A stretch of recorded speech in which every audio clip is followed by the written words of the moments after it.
Hi, I'm Dakshin. And I'm Devojit Das, and this is the video recording of experiment number 8.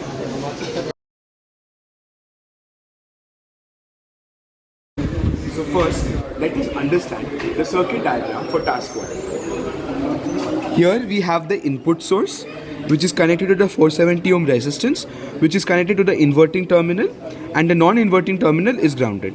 The inverting terminal is further connected to a capacitor of 2.2 microfarad, which is then connected to the V output. Now here in this setup, this is a signal generator where we have set the frequency to 200 Hz and amplitude to 2 VPP, and here we have used the arc function to generate the triangular wave. Now from this signal generator, we are generating the signal which is then provided to the resistor. The resistor is further connected through this red wire to the inverting terminal of the op amp. From the inverting terminal of the op amp, it is then connected to the capacitor which is then connected to the output of the op amp.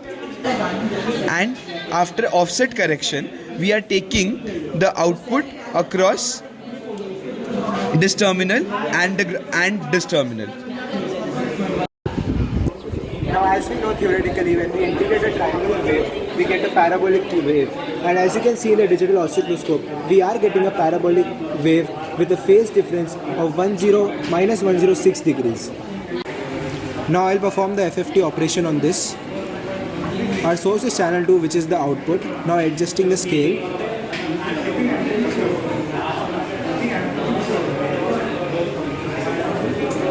Now as you can see, we are observing a maxima at the 200 Hz and then at a maxima at 600 Hz. This is the observation that we are getting of the frequency response of this.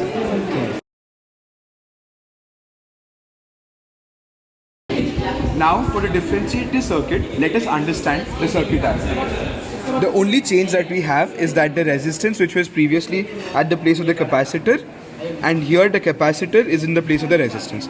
So the input source is connected to the capacitor of 2.2 microfarad, and then it is then out here in the feedback the resistance of 470 ohm is connected. So here also the same change was made. The input is now first provided to the capacitor and then it is further connected to the non-inverting terminal, and then the non-inverting terminal is then connected to the resistor.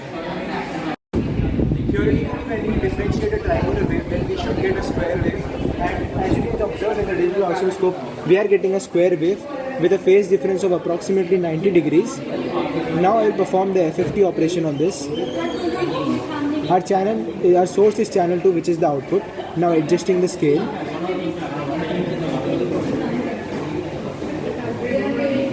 Now as you can see, we are getting a maxima at the 200 Hz, then at 600 Hz, and then at 1000 Hz, with a gap of 400 Hz in between them.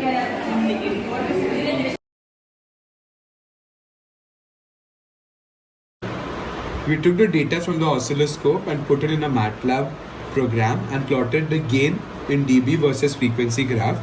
You can clearly see in this graph that as the frequency increases, the gain increases, and later at a certain point the gain becomes constant. The point where the gain becomes constant is called the saturation frequency.